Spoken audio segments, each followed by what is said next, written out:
રાજકોટનો લોકમેળો આવતીકાલે 24 તારીખથી 4:30 વાગ્યાથી ખુલ્લું મૂકવામાં માનનીય કૃષિ મંત્રી રાઘવજી પટેલ સાહેબના વરદ હસ્તે મૂકવામાં આવશે.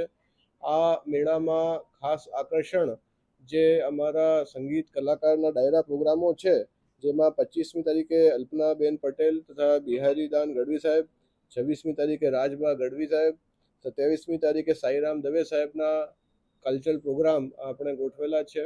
એ સિવાય ડીઆરડીએ તથા ઇન્ડેક્સ સીના અલગ અલગ હેન્ડીક્રાફ્ટની સ્ટોલો, ખાણીપીણીની સ્ટોલો સાથે રહેશે. આ વખતે અમે ખાસ સેફટી ઉપર બહુ ધ્યાન આપ્યું છે. પહેલી વખત ડ્રોન થકી સર્વેલન્સ કરવામાં આવશે અને ડ્રોન કેલ્ક્યુલેટ કરીને આપશે કે ગ્રાઉન્ડમાં કેટલા માણસો છે, અને જે ગ્રાઉન્ડની કેપેસિટી કરતાં વધશે તો આપણે એના ફોલોઈંગ પગલાં લેશું. જે સ્ટોલ્સની સંખ્યા પણ સેફટીના પોઈન્ટ ઓફ વ્યૂથી આપણે 30% ઘટાડી હતી, જેમાંથી 100 સ્ટોલ ઓછી કરવામાં આવી છે. સુરક્ષા માટે 1266 પોલીસ અધિકારી શ્રી, 125 ખાનગી સિક્યુરિટીનો સ્ટાફ, એનઆઈડીએમમાં પણ એ તૈનાત રહેશે. એનઆઈડીએમ એટલે national institute of disaster management દ્વારા પણ ક્રાઉડ મેનેજમેન્ટની તમામ અધિકારી પદાધિકારીગણને તાલીમબદ્ધ કરવામાં આવ્યું છે. ખાસ એમરજન્સી કોરિડોર રાખવામાં આવ્યા છે. ડેડિકેટેડ કોરિડોર એમ્બ્યુલન્સ અને ફાયરની મૂવમેન્ટ માટે રાખવામાં આવ્યું છે. 2 એક્ઝિટ ગેટ જે છે એ વધારવામાં આવ્યા છે. ફાયરની ડ્રિલ પણ આજે પણ અત્યારે કરવામાં આવી રહી છે. મેન આ બધી વિશેષતાઓ સાથે આપણે આ જે લોકમેળો છે કાલે ખુલ્લું મૂકવા જઈ રહ્યા છીએ.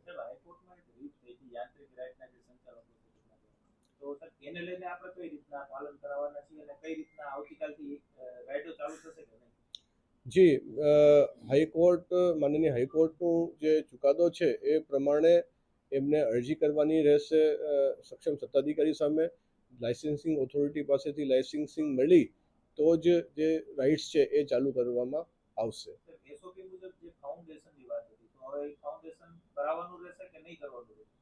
આમ આ સ્ટ્રક્ચરલ એન્જિનિયર્સનું વિષય છે. એના માટે જે ડિસ્ટ્રિક્ટ રાઇડ કમિટી જે છે એ વિગતવાર આપણે બતાવી શકશે.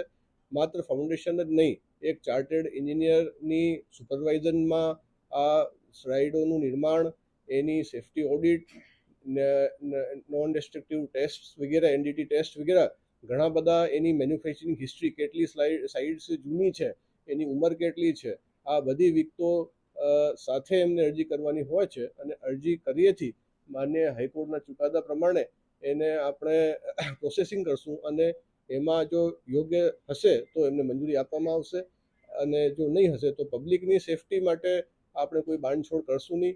હું ખાસ મીડિયાના આપ સૌ મિત્રોને આભાર માનું છું કે આપે આ જે પોઈન્ટ જે ફાઉન્ડેશનનું રેસ કર્યું એનાથી આપણે ઉચ્ચ અધિકારીઓ સુધી આ બાબત ધ્યાનમાં આવી, ઉપરી લેવલે આપણે બધી રજૂઆતો કરી, જેના લીધે આજે હાઈકોર્ટમાં પણ રાજકોટની જનતાની સેફટીના હિતમાં ચુકાદો આવ્યો છે.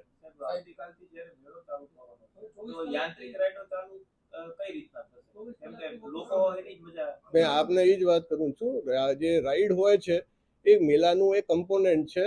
એ સિવાય પણ મેળામાં ખાણીપીણીની સ્ટોલો, નાની ચકરડીઓ જેને મંજૂરી મળી ગઈ એવી, અને સાંસ્કૃતિક પ્રોગ્રામો, હેન્ડીક્રાફ્ટના આઇટમોની દુકાનો, રમકડાની દુકાનો જેવા ઘણા આકર્ષણો હોય છે.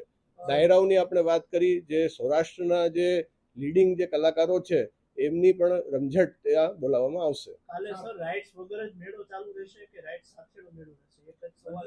એ બહુ સ્વાભાવિક છે કે ભાઈ પહેલા તો અરજી થાય, અરજીમાં કઈ રીતની એમની તૈયારી છે, અને અમારું એટલું આશ્વાસન છે કે અડધી રાત્રે પણ કોઈ પણ વ્યક્તિ અરજી કરશે તો એની તરત પ્રોસેસિંગ કરવામાં આવશે.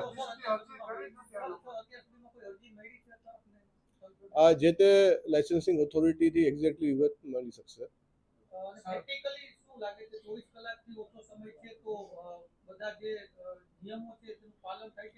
એમાં મારા લાગવાથી કંઈ નથી થતું. જે આધાર પુરાવા સાથે અરજી કરશે ત્યારે નિષ્ણાતો નિર્ણય લેશે. તમે કીધું કે મંજૂરી નહીં હોય તો અત્યારે જે રાઇટ્સ ઊભી થઈ છે એને આપણે મેળાના મેદાનમાંથી બહાર કાઢી મૂકશું કે શું અહીંયા જગ્યા કરવા માટે તમે જે સેફટીની વાત કરો છો? આ પ્રશ્ન અમારા વિચારણા હેઠળ હતું, પરંતુ ટૂંક સમયમાં એને ડિસેમ્બલ કરીને પછી બીજા કોકને આપવી એ પ્રેક્ટિકલ રીતે શક્ય લાગતું નથી. એટલે અત્યારે હાઈકોર્ટની નેક્સ્ટ સુનાવણી સુધી 27 તારીખ સુધી હાલ જે સ્થિતિ છે તેમ અમે મેન્ટેન કરશું. સાહેબ આપણે કીધું કે મેળામાં રાઈડ સિવાયના જે વેપારી હોય છે, રમકડાના વેપારીઓ, હેન્ડીક્રાફ્ટ, ખાણીપીણી નાસ્તો, એ લોકો પણ એવું હવે અત્યારે તૈયારી કરી રહ્યા છે કે જો રાઇડ્સને મંજૂરી નહીં મળે તો તેઓ પણ બહિષ્કાર કરશે. એમની સાથે અમારા વાટાઘાટો, એમની સાથે ટેબલ ઉપર બેસીને વિચાર વિમર્શ કરવાના અમારું ઓફર છે. એ કોઈ પણ ફરિયાદ લઈને અમારી સામે આવે તો નિયમોની અધીન રહીને પબ્લિકની સેફટી સાથે રહીને અમે દરેક બાબત પર વિચારણા કરવા તૈયાર છીએ. સાહેબ જેની અરજી નામંજૂર થાય એને આપણે ડિપોઝિટ પાછી આપશું કે શું એ બધા પ્રશ્નો હજી વિચારણા હેઠળ છે અને એક વખત મેળો સારી રીતે ચાલુ થાય, સંપન્ન થાય ત્યારબાદ નિરાતે આ બધા પ્રશ્નો ઉપર અભ્યાસ કરવામાં આવશે. જી, રાજકોટની પબ્લિકની સેફટી સાથે કોઈ પણ રિસ્ક લેવામાં આવશે નહીં. Okay, thank you.